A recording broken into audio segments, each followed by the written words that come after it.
Bonjour à tous, aujourd'hui une nouvelle vidéo un peu différente de d'habitude. Je vais vous présenter une stratégie de trading plutôt connue, celle de l'OPR, pour Open Price Range, donc le range du prix d'ouverture des marchés. Euh, vous pouvez l'utiliser sur tous les marchés possibles.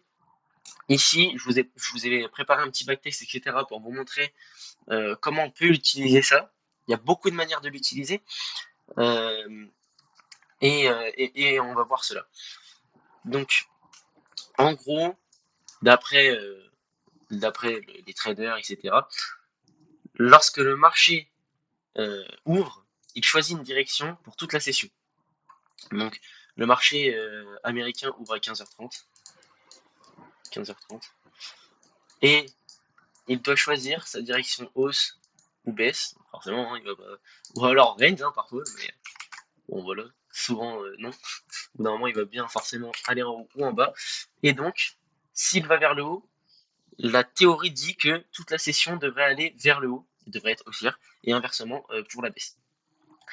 Donc, ceci peut nous aider à trouver en quelque sorte la direction et même avoir un point d'entrée, qui est donc l'OPR, euh, pour essayer de tirer son pain, d'avoir sa farine. Donc, tout simplement, nous, l'OPR, on va l'utiliser d'une certaine manière que je vais vous montrer juste ici. Donc, j'ai fait un backtest sur tout le mois de juillet jusqu'à maintenant.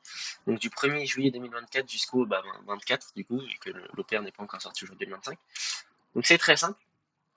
Nous, l'OPR, on va l'utiliser avec le petit outil rectangle de TradingView ici. On va prendre l'open, donc américain, ici je suis sur le Nasdaq, donc 15h30. À 15h30, je trace mon rectangle. Je vais enlever celui-ci pour le faire avec vous. Tac. Je trace mon rectangle de tout en haut de la bougie, hein, tout simplement de 15h30, jusque tout en bas, mèche comprise, et je vais tracer mon rectangle. Donc comme ceci, je vais l'élargir.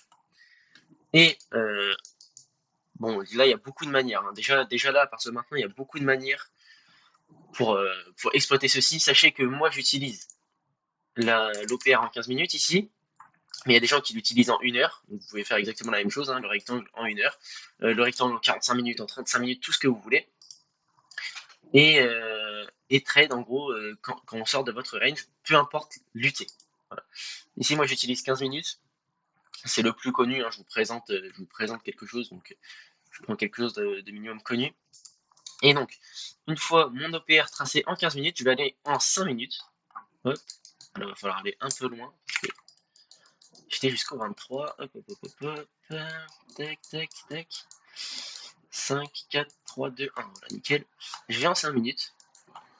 Et je vais essayer d'avoir des points d'entrée en fonction de mon OPR. Mais l'OPR, il veut pas tout dire non plus. L'OPR, ce serait cool, comme dans n'importe quelle stratégie, de le lier à une tendance, à quelque chose en plus gros UT, encore une fois, pour essayer d'avoir la plus grosse direction, enfin la grosse direction en fait, celle de la grosse UT. Donc ici, je vais essayer d'avoir la tendance en H1, H4 ou supérieur. Donc normalement, il faudrait que j'aille en H1. Le problème, c'est qu'à chaque fois, ça va nous ramener au 25, donc ça va être un peu énervant. On va retourner en M15 et, euh, et en observant en M15, c'est pas très grave. Au moins, ça nous évitera les allers-retours. Hop. Donc, imaginons que vous ne sachiez pas tracer vos tendances, etc., que vous n'avez pas pris en gros la meilleure formation de France, hein, NTA Academy.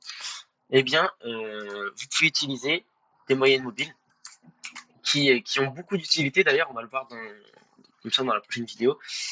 Les moyennes mobiles ont énormément d'utilité, dont celle de vous montrer la tendance de fond du marché. Donc, vous pouvez utiliser une moyenne mobile. Ici, je vais utiliser la moyenne mobile 150. J'ai plein de moyennes mobiles un peu partout.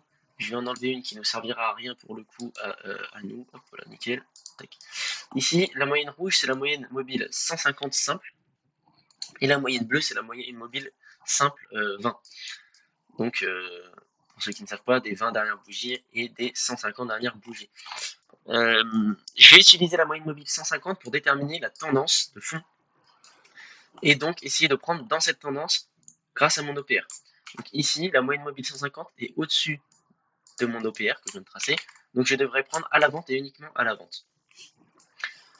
Donc personnellement, je vais utiliser dans ce backtest vraiment des manières très très simples, hein. Je ne vais pas rentrer dans les détails ou faire des choses trop compliquées, sachant que je vais vous présenter un point d'entrée. Maintenant, vous pouvez le faire à votre sauce. Donc là, ici, je fais du M15, vous pouvez faire du H1 comme je vous ai dit. Je viens en M5 pour essayer d'avoir des PE. Vous pouvez aller même en M1, etc. Tout ce que vous voulez. Mais après, en M1, il y aura beaucoup de faux points d'entrée, en fait. Hein, de feintes, en fait, si vous voulez, du marché. Voilà. Et donc, moi, ici, je vais utiliser uniquement les pullbacks de ma tendance. Donc, l'OPR va venir casser mon rectangle. En fait, on va venir casser mon OPR. Le marché va venir casser mon OPR. Et je vais utiliser les pullbacks en M5 avec un avalement. Donc un rejet sur l'OPR ou dans l'OPR avec un avalement de ma bougie pour essayer de prendre la continuation. Vous pouvez prendre de n'importe quelle façon. Là, je vous en présente une. C'est pas forcément comme ça que vous devez agir. Vous pouvez prendre directement à la cassure de l'OPR. Vous pouvez prendre, même imaginons, je vais aller hop, un peu plus en détail ici. Imaginons que le marché, vous êtes donc en vente ici, le marché vient vous tester comme ceci et il vous fait je ne sais quoi, donc je sais pas, un double bottom par exemple, hein, voilà, des figures que vous connaissez par exemple vous-même à la vente. Vous pouvez prendre la vente ici si ça vous chante, tant que ça marche et que votre backtest, ça c'est le plus important, votre backtest, que vous avez la preuve que ça marche, et bien faites-le, voilà, tout simplement. Après, il n'y a pas que ça, il y a aussi une divergence, par exemple, des choses vraiment toutes bêtes. Vous pouvez essayer de prendre tant que vous êtes encore en cohérence, j'ai envie de vous dire, avec la grosse tendance. Ok. Donc ici, je vous ai présenté un petit backtest, comme je vous ai dit, très simple. Mes règles sont les suivantes. Donc, comme je vous ai dit, je trace l'OPR, je fais attention à ma tendance ici, grâce uniquement à ma MM 150, pardon. Rien de vraiment très compliqué, un débutant pourrait le faire. Maintenant, ne vous lancez quand même pas sur les marchés si vous êtes complètement débutant. Soyez instruit. Tac, donc je prends uniquement dans ma tendance grâce à ma MM150. Je prends mes PE en pullback uniquement en 5 minutes sur mon OPR. Pullback avalement. Et il me semble que c'est tout. Ah oui, j'ai mes règles de BE. Donc je mets mes BE à 2 R précisément. Et je sors une fois qu'on est venu, c'est pour ça que je vous ai laissé ma MM20. Une fois qu'on est revenu toucher ma MM20 et que j'ai au moins 2 R. Voilà. Si j'ai 2 R et qu'on n'est pas revenu toucher ma MM20, et bien je peux me faire BE tout simplement. Sinon, soit SL, soit le TP avec la MM.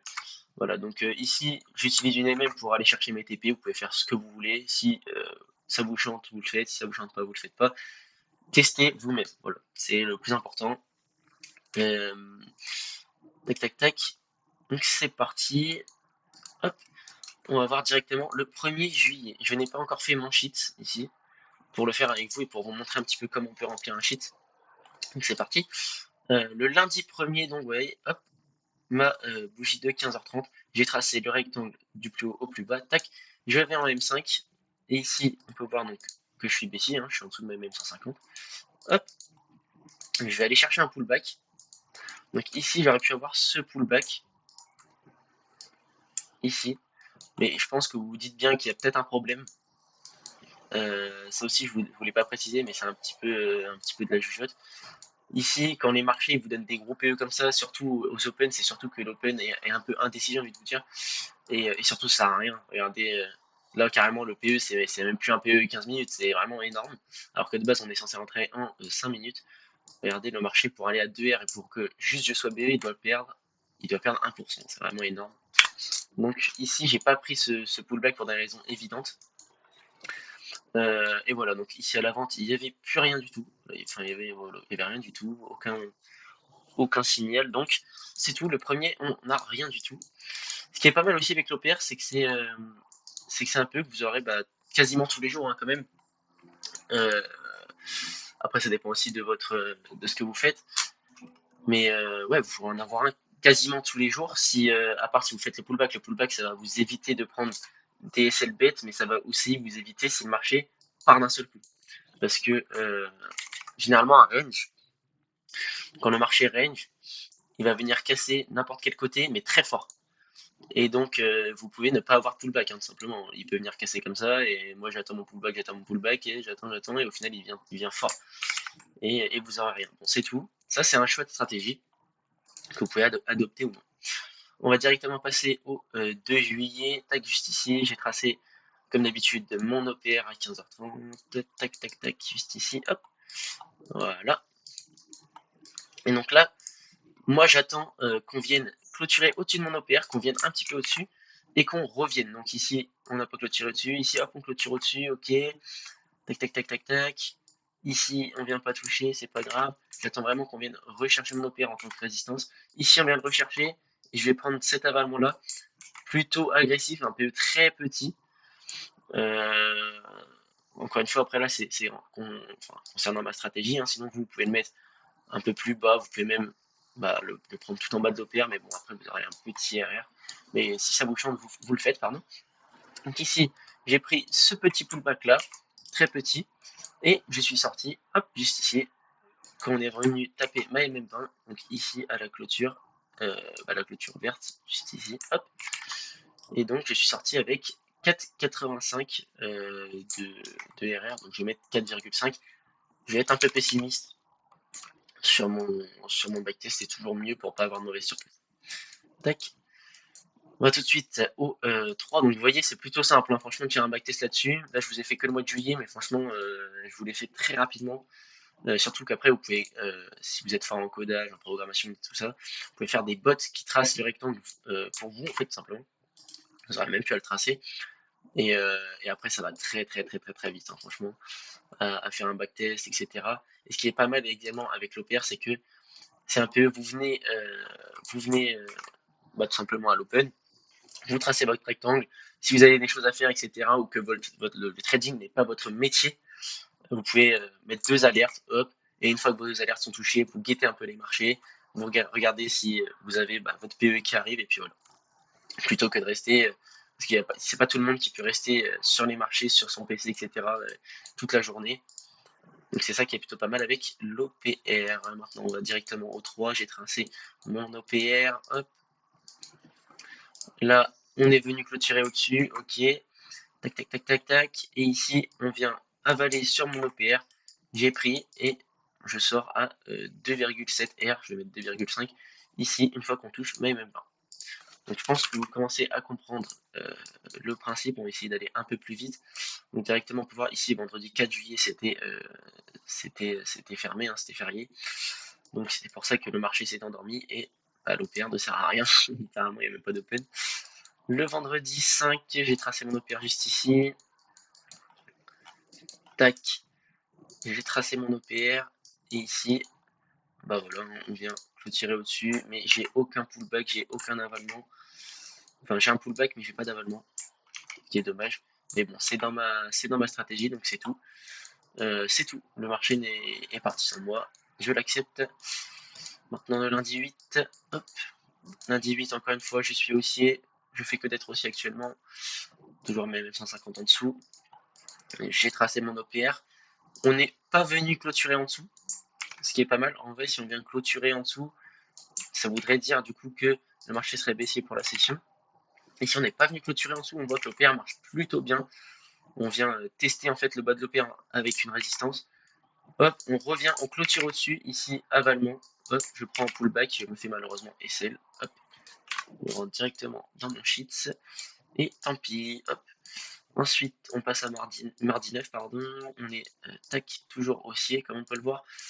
Et malheureusement ici, voilà, le marché est allé à la baisse. Bon bah c'est tout. C'est tout, écoutez, si le marché ne veut pas que je prenne dans la tendance. Ensuite, mercredi, pardon, 10, hop, je suis toujours haussier. Et ici, je peux prendre bien, en fait. Donc, je vais le compter, c'est tout. On a clôturé au-dessus et on est revenu tester. Bon, le test n'est pas fou, hein, on est vraiment revenu à peine clôturer au-dessus, etc. C'est pour ça que je l'ai pas compté, mais tant pis. On va le compter. On va le compter. Vous savez quoi?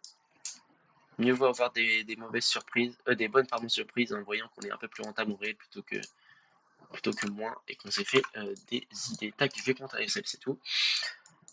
Hop, ici après vous pouvez voir que, encore une fois, on est revenu mécher seulement en bas de l'OPR et c'est là où, imaginons, je ne sais pas, hein, j'invente vraiment des choses, vous avez une structure de bougie par exemple, truc tout bête, qui vous indique de la hausse et que vous connaissez vous personnellement. Imaginons, voilà, ces deux bougies-là, pour vous, vous indiquent de la hausse, et bien vous pouvez le prendre, parce que vous êtes en tendance haussière de fond, et que en gros, on est revenu tester votre résistance, enfin votre OPR en tant que résistance ici, hop, et vous devez aller normalement vers le top. Même ici, des amas de bougies par exemple, tac, vous pourrez prendre ici, essayer d'aller décoller. Ici, c'est pas dans ma stratégie, donc il est vraiment pas compté. Pour ne pas tricher. Tac, tac, tac. Jeudi 11 ici. Tac, ici on est toujours haussier. Bon, c'est là où le Nasdaq s'est effondré, hein, littéralement, jeudi 11. Donc vous attendez bien à ce qu'on ait rien du tout. Hop, on va directement passer à vendredi 12. Tac, vendredi 12 ici, j'ai tracé mon OPR. Je suis baissier à présent, et là, hop, on revient à la hausse. Bon, c'est tout. Ça fait un petit moment que j'ai pas de trade, mais bon, c'est pas grave. Ici, je suis aussi, hop, je suis haussier, j'ai un trade, hop, on va voir tout de suite. Lundi 15, j'ai tracé mon OPR, on est venu mécher en dessous encore une fois, vraiment très puissant l'OPR. Et ici, bah voilà, heureusement que j'ai compté celui de tout à l'heure parce que celui-ci, c'est plus un amas de bougies plutôt qu'autre chose hein, que vous pouvez tenter ici. Mais bon, on vient clôturer au-dessus, j'ai mon petit pullback ici avec l'avalement très petit. Et finalement, ce qui est un peu dommage, c'est que le marché vient s'effondrer très très vite. Et du coup, la MM20 n'a pas eu le temps de monter très très haut. Et je suis sorti à 2R. Voilà, pile à 2R. C'est à peu près, hein. En vrai, normalement, je serais même sorti là, donc je serais peut-être même BE. Ou alors je serais sorti ici. Donc, bref, on va mettre un entre deux. Parce qu'en fait, ici, ça vient toucher la MM20 et on attend la clôture. On attend la clôture, donc je serais sorti ici, sauf que je suis à 1,5 R d'après mes règles, donc je ne peux pas sortir. Et ici, à la clôture ici, je suis à 3 R, donc normalement je devrais sortir. Je vais compter 2 R, voilà, c'est tout. On va dire que on peut aussi essayer d'anticiper ça, hein, des problèmes de mindset, etc., qui ne doivent pas arriver. Imaginons, je suis sorti à 2 R, j'ai eu peur, etc. Hop, c'est tout, je vais mettre 2 R. Ici, je suis haussier, normalement. Après le wave, on est baissier, hein, on arrive là. Mais voilà, faut pas mélanger deux stratégies. Si vous connaissez le wave et que vous êtes fort en wave, faites du wave. Si vous êtes fort seulement avec NMM 150 et que ça marche bien pour vous, faites-le. Voilà, simplement. N'écoutez pas les gens qui vous disent n'importe quoi. Tac, donc ici, on était haussier d'après notre MM 150. C'est tout, le marché est allé à la baisse, on n'a pas eu de PE. Ensuite, on passe à mercredi 17. Vous voyez que ça va plutôt vite. Hein. Mercredi 17, on était à la vente. Tac. Et ici, bon, ici j'ai pas abusé non plus. J'ai tracé mon OPR, on est à peine comment dire, venu clôturer au-dessus. Franchement, en vrai de vrai, c'est pas trop non plus dans ma stratégie, à vrai dire. Je veux vraiment bien qu'on sorte de l'OPR, qu'on me montre un petit peu. Voilà, ici, on est vraiment allé à rien du tout sorti de l'OPR, ça veut vraiment pas dire grand-chose. Je préfère qu'on sorte un petit peu, quitte à ce qu'on aille à peine ici, qu'on clôture ici, et hop, je pourrais prendre un petit avalement là, plutôt que un pullback ici, pardon, plutôt que là, si je prenais ça, ça voulait pas dire grand-chose selon moi. Donc voilà, c'est tout, c'est pas dans ma stratégie, je le fais pas. Hop. Ensuite, le jeudi, on est toujours baissier. Tac, on est toujours baissier, paf paf paf. Et donc ici, on est venu clôturer au-dessus avec une petite marge, ok, nickel. Hop, j'aurais pu avoir, non, j'ai rien du tout. Ici, j'aurais pu avoir sinon ce pullback, mais moi, je cherche les pullbacks ici, en guise de résistance en fait. Donc non, je n'ai rien pris. Ici, on vient pas la retester, c'est dommage, c'est tout. Hop, marché part sans moi. Ici, vous pouvez vous dire que vous n'avez pas beaucoup de trades. C'est aussi une question de la stratégie. Hein. Et puis surtout, dites-vous que c'est un trade très simple, un trade très facile que vous pouvez avoir quasiment tous les jours. Et ici, je viens chercher les pullbacks, donc je suis beaucoup plus sécure et j'ai beaucoup moins de trades. Ici, vendredi 19, j'ai tracé mon OPR, on est venu clôturer au-dessus, je prends mon pullback. Et ici, voilà. Ici, je suis allé à 2,4 R, donc je suis BE. Je suis BE. Ici, je suis pas BE. Hein. Ici, hop. 1,5 R, je suis pas BE. Ici, 2,4 R, donc je suis BE. Et quand on vient taper ma MM, je suis à 1,5 R, donc Donc non, tout simplement. Je ne sors pas. J'attends d'être à 2 R pour sortir. Et donc je peux. Là, ça dépend également de votre stratégie. Ici, je ne l'ai pas peaufiné totalement. Mais donc, soit vous pouvez sortir, vous pouvez vous dire, une fois qu'on a tapé ma MM, je dois ressortir. Parce qu'on a déjà tapé ma MM. Et donc là, je suis à 2 R, hop, de sortir. Ça, c'est dans ma stratégie. Soit vous pouvez vous dire, bah écoute, moi, je prends que quand ma MM tape et que je suis à 2 R. Et ben moi c'est ce que je vais faire là, que quand même tape, je vais pas essayer de tricher ici. Ici on était à 1,5 R, j'ai pas pu couper, j'ai pas pu couper, j'ai pas pu couper. Ici on est censé reprendre normalement la tendance parce qu'on est venu rechercher la MM, qui sera dans la prochaine vidéo, je vais vous expliquer. Donc non, je vais pas sortir ici à 2R, c'est tout. Et je vais me faire BE. Tac.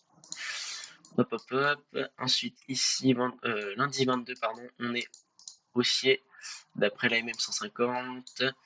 Et ici, voilà, là je me suis fait avoir. On est venu clôturer, on est retourné dans l'OPR. Ici on reclôture au-dessus.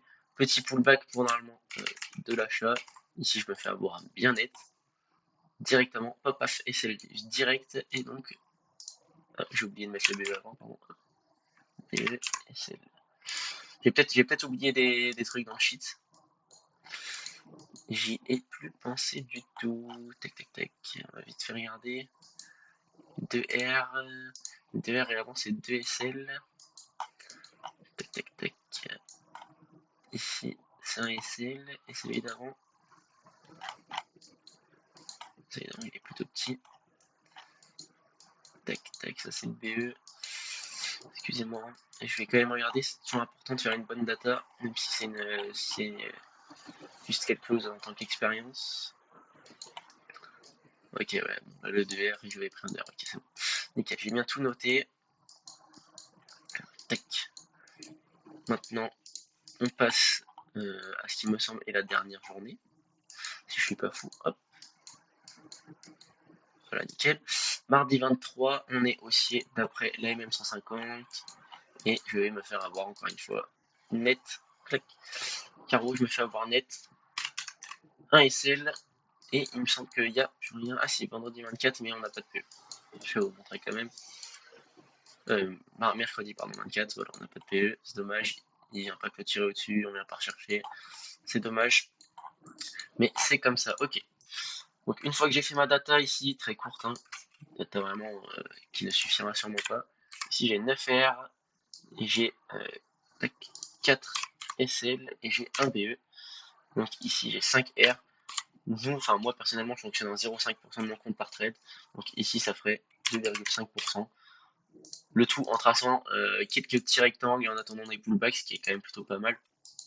9,5% on va également compter le nombre de trades de 5 à 12, donc on a 7 trades. Non, parce qu'il faut compter aussi le 5, donc on a 8 trades. On en a 8. On a 8 trades, voilà. C'est plutôt pas mal, en vrai c'est rentable, voilà. En plus, c'est pas une stratégie très compliquée de 2,5%, c'est comme ça. Maintenant, vous pouvez faire ce que vous souhaitez. Ici, je vous ai juste présenté une manière de le faire. Maintenant, à vous de tester ça, et puis voilà. Et puis voilà, c'est tout. Bon, en tout cas, merci d'avoir regardé, et ciao tout le monde.